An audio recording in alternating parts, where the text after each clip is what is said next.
Welcome everybody to Hiker's Dream. This is Val with Mimi, the co-host here, and we're interviewing Bob Prichard Yes. today. And the show is about promoting hikers, hiking, and the environment. So let's start with Bob first and your background, and just give us an update about what you're doing as well at this point. Sure, Val.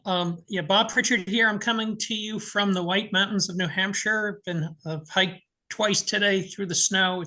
Was in the teens Fahrenheit wise. I understand you're in Mexico. Maybe it's Celsius there, but Yeah.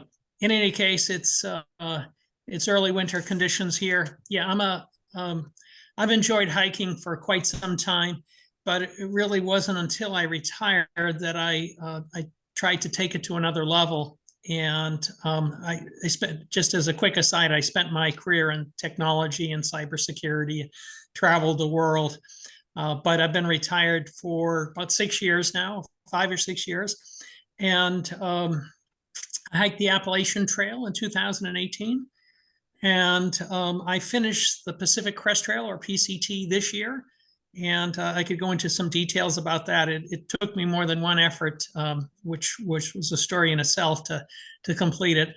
I also hiked the Vermont Long Trail last fall, which is a smaller trail, but still quite enjoyable. That was like 350 miles. But I enjoy being out in nature and simplifying my life and just my thought process by getting away from civilization, if you can call it that. What did you become more aware of once you did get away from civilization? What have you become more aware of and recognized more of? Yeah, that's a great question. When I'll start with my why. I start with why I hike because I thought it'd be a fantastic physical challenge and a mental challenge, and I love views from mountaintops, and who doesn't like all of those things? But I think to condense it, I think what I found once I started hiking is I certainly enjoyed the views and the mental and physical challenges. But what I found was something altogether different than what I had expected. And that's why I've kept at it now. I've completed my third a long distance hike, and hopefully I'll do several more.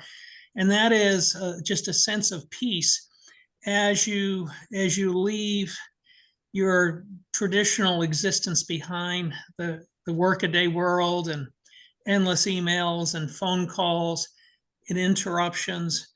I think long distance hiking, in particular when you're on the trail for days and weeks and months at a time, it tends to strip away all those things from civilization that perhaps aren't as important and in fact are somewhat new to humans over the last 100 years or so, whether it be emails, phone calls, worries about what's going on at home, what's going on in the world. Most of the news media is pretty negative with wars and suffering and environmental degradation. And so as all those things were stripped away from me on my hike, I spent less time thinking about the things that mattered less. And what I thought about was where I tried to really focus on being present, not spending time thinking about what's going to happen a month from now, but thinking about what am I doing today? Where am I going today? What's the weather situation? What's my food and water situation? When will I resupply? And what's my body feeling like? What do I need to do to maintain that? But then after I put aside those things, I was able to really immerse myself in all these other senses. And, prior to long distance hiking, I thought it was just about what my eyes could see from a mountaintop.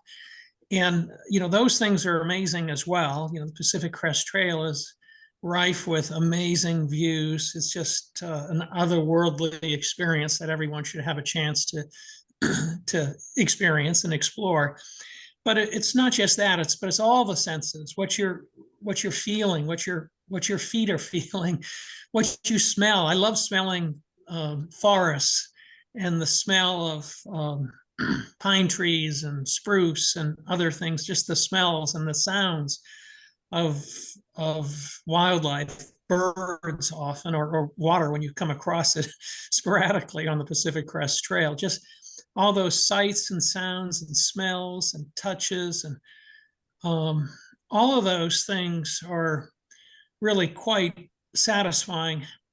And I would say that I didn't listen to music. I didn't listen to books when I was hiking. I was just looking around, thinking about what I'm experiencing.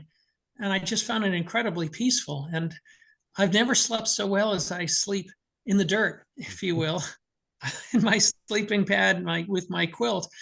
By the end of the day, I'm exhausted. I've had my fill of just beautiful sights and experiences.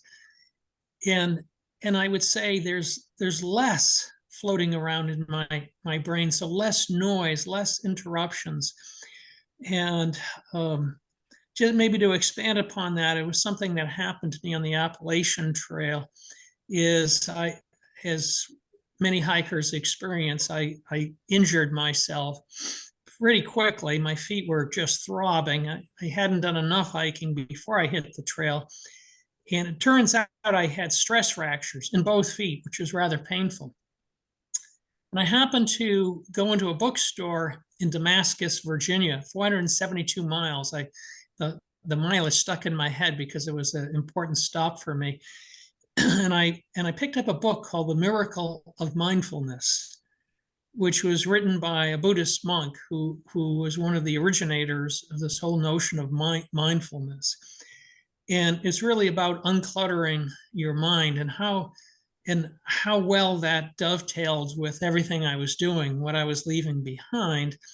But it also gave me a means to lessen the pain that I was feeling in my feet. And so in a nutshell, I didn't ignore the pain. I didn't try and to leave it behind. Excuse me. But what I said to myself is the pain is just one aspect of what I'm experiencing. And what I'm experiencing, 95% is incredible. It's the trail, it's the people, it's the smells, the sights and the sounds. And so I put everything in a box, and I would contemplate my feet a couple of times a day for 10 or 15 minutes, and I would feel the pain and the rage.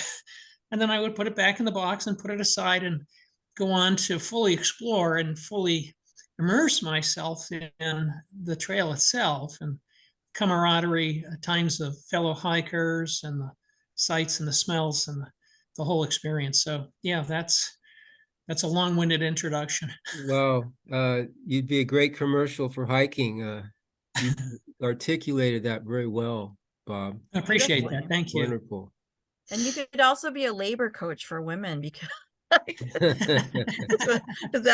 that's kind of what you have to do when you're in labor. Like you really try to, distance yourself from the pain. And sure. So you could have a baby someday, Bob. Maybe. Although at my age, I don't think that's going to happen. And, no. and I'm a guy. I like your point about being in the now. And we tend to do that when we're hiking. We don't have all these distractions from city life and the systems that are basically controlling our lives. So we get an objective viewpoint. We get to stand back and be a chance to compare, what life was maybe for the indigenous people as compared to what we're living now in techno world, So it's absolutely time to disengage. And again, you said about the thoughts and ideas. People tend to, from my seat, they live in their ideas. So that could be a benefit, or else it could be a detriment because it's not real. Whereas hiking, you're into survival. You're hungry, you're cold, uncomfortable.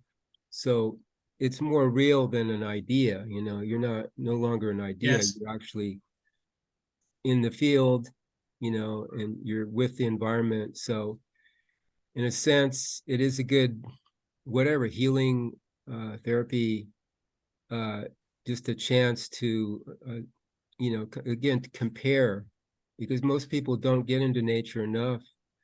So they don't have a comparison, and they think this is reality, living in the Right. city. Exactly. So Completely agree. And when I finished, after I set my sights on the Appalachian Trail. I'm from the East Coast, and many hikers think, oh, I got to do the AT. And so that was the most obvious one that came to mind. And a long distance hike often marks a transition for 90+% of the people that are out there. They're young men and women, and they're going from, say, university before they get that first job, the first big career job, and it's a transition. And then there's another group that's retirees that had perhaps just retired, and we're transitioning to something. And so that was what I experienced. But I would say as well that after I did that first hike, before I started it and while I was doing it, I thought, well, this is one and done.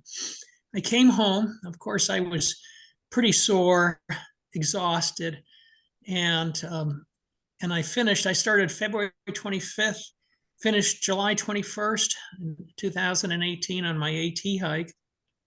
And by around Thanksgiving, between Thanksgiving and Christmas, I started saying to myself, I've never felt so peaceful and in such comfort with myself and my place in this world than I did on the trail when I had the fewest of possessions and everything that mattered to me was on my back. And I covet that simplicity. And in the world of technology that I was in, cybersecurity, was stopping the bad guys, making money, accumulating possessions.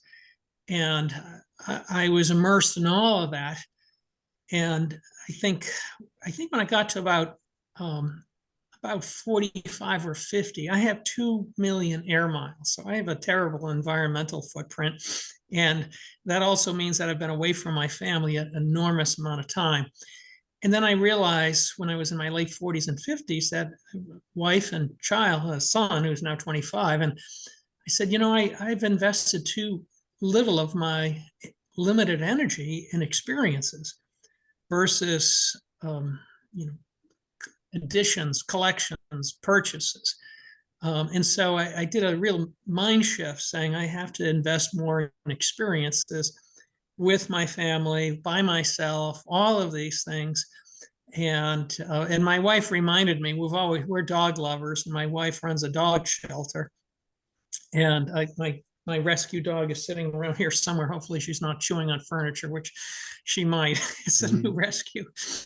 But my wife has pointed out that dogs are always fully present, and they're not worried about what's going to happen 3 days from now. They just want to have a great experience. And, humans can't always live that way, but there's something to be learned from the most noblest of creatures, the ones that love you dearly. And so I look to my dog, and sometimes dogs that I foster others, with admiration for their ability to be present and centered and not worry about too much what's going to happen in the future or maybe what's happened in the past. Do people take their dogs on the AT like they do the PCT? Sometimes yeah, no, you see that, but I think there are, being a dog person, I have feelings about that, opinions. I think there are sections, there's sections that they're not allowed altogether. In the Smoky Mountains, no dogs are allowed. And Baxter State Park, no dogs are allowed on Katahdin. And then even though dogs are allowed in the White Mountains, the climbing at times resembles something of a more technical climbing nature. It's pretty precarious that I think maybe dogs aren't suited for that. So it certainly could readily join you on parts of the trail, but Val, as you may know, and Mimi knows, is that humans are quite unique in that we can traverse huge amounts of mileage when trained, and that not all dogs are equipped to hike 20 miles a day with carrying their food and some of their supply. So, yeah, I You think gave me a it's business idea though. yeah. What if, because I want to support hikers, maybe we'll let them bring their dogs for an extra fee, and the dog gets to ride in the car through the parts of the PCT where it's not good for a dog, and we'll be there for, if the dog has to go to a vet or something. So Yeah, that might appeal to people yeah, that are slower hikers. So that's certainly a possibility. I mean, I think I love dogs in my heart, but one of the things I observe with people with dogs is they often would not pick up after their dogs on the trail. And well, that would as be a a hiker, problem. you got to be focused on leaving no trace. And the only things who deserve to leave behind their mess is bears and mountain lions and the animals that live there. So it is I mean, some people can carry it out. I think some people can't, but they, out of desire to be with their pet, they bring their dog anyways. So But you could bury the poop like you do you human could, poop, right? you could, you could for sure. So Something to think yeah, about. okay. Because I want to bring my dog. You met my little dog, Oh yes, yeah. little Speck. Speck. That's right. I've got a picture of Speck sitting on my knee. Cute. He's a cutie. So yeah, no, but dogs and many animals live, non-human animals live, I think, a positive existence in that they're perhaps more focused on the present than most humans are. Now, Mimi said you had a bear story you wanted to share? Oh, I've had a couple of bear stories. Okay. So, Mimi, which one did I share with you? The guy that you said you were worried about hiking the Oh, Continental, the CDT because of bears, and then the guy yes, said, "Oh, I was just on there, yeah, and yeah. So, just to be clear, I've had many encounters with black bears, including here where I'm, right out my window. In North Woodstock, New Hampshire, I've had bears in the yard all the time, and that suits me fine. I have large blueberry patches, and I used to try and protect them, but since that's part of their normal diet, now I say have at it. Let them have as many as they want. So I have bears and foxes and occasional moose in the yard, which I think is a wonderful thing. To the extent that they can be here, I welcome them. And black bears are I've had encounters with black bears besides in my yard hiking. I had one stick his nose right up against my chest when I was trail running early in the morning here in New Hampshire. Came around a corner and there was a black bear just come out of the river. Note to self: don't hike at sunrise because that's when they're down at the river. But it's sniffed my chest and scared the heck out of me, and then backed down and wandered away. I also had an encounter on the AT where a bear came up to my tent and was sniffing my tent while I was in it. And it was at a section of the AT. And surprisingly enough, in New Jersey, where people think it's just associated with the Garden State Parkway and refineries and terrible smells from the refineries. But in Western New Jersey, there are plentiful number of bears such that they often restrict access to the trail. And that's what happened when I had a bear come to my tent and stick his nose right up against the tent at, in the middle of the night, which was unnerving, but it caused no problem. But I happened to be, and I've had on the PCT, I have encountered bears a number of times, both in Northern California and in Washington State. I encountered quite a few in Northern California. And in particular, if you're hiking early in the morning, just like here in New Hampshire, that's when they're out about, especially during heat waves. They don't like the heat any more than we do. So I've had numerous encounters. One mom bluff charged me 2 years ago. That was frightening because you don't know when a bluff charge turns into a charge. When they're close and they're running at you and they stop 5 or 8 feet from you. It's unnerving to say the least. But the scenario that Mimi was referring to is I happened to be at Kennedy Meadows and I encountered a hiker who we were just talking about various trails. And I said, I'm almost done the PCT. I've done the AT. I'd like to do the Continental Divide Trail, but I am a little wary of grizzly bears. And there's most animals don't bother me. I embrace seeing them, whether it be moose. I've encountered mountain lions, but certain things sort of have no, compunction against going after you. Bears, sharks, crocodiles of that ilk. My favorite. Yeah, there you go. And then the person said, well, I hiked the CDT last year and I had a encounter with a grizzly bear. I was like, wow, did you see it from a distance? He goes, no, I saw it up close and it attacked me. And I was like, oh my God. Yeah. Love it. And I said, you have to tell me about this. And so he said, well, I was hiking along not far from the trailhead. I came around the corner. I should have been making more noise because grizzlies were known to be in this area. And he said he had bear spray, but it all happened. He said the bear was on top of him before he realized, everything that was happening. But he came around a corner. There was a large bear, grizzly, and it jumped on him and took a few swipes at him. And he then took his hat off and he showed me a scar that he had from one end of his head to the other where the bear swiped his head. And he had some cosmetic surgery, but he said they stopped at a certain point. He says he wore it as a badge of honor. Yeah. He had like a budding bald spot and it was widest at the top of his head. Bob, and I looked at it. Bob, I've got to, yes. I apologize, but our sponsors say we're running out of time. So we've got to continue this another time. Okay, no worries. But wonderful Told you it was fascinating. Wonderful interview. You've got great energy and stories, and I'd like to hear more. Sure. Send me any contact info you want for our editor. He'll put it at the end of the show once we edit it.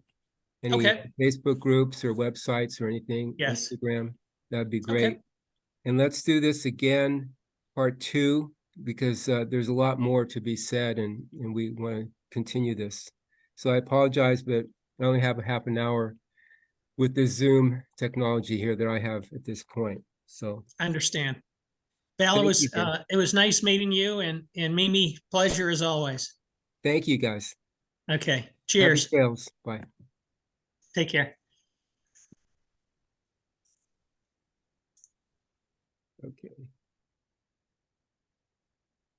Okay, Mimi. Sorry. Yeah, I had a running out of time pop up there, so I got to end it. So that's okay. And I don't think we mentioned it, but I met Bob because I picked him up to do some trail magic. I picked him up when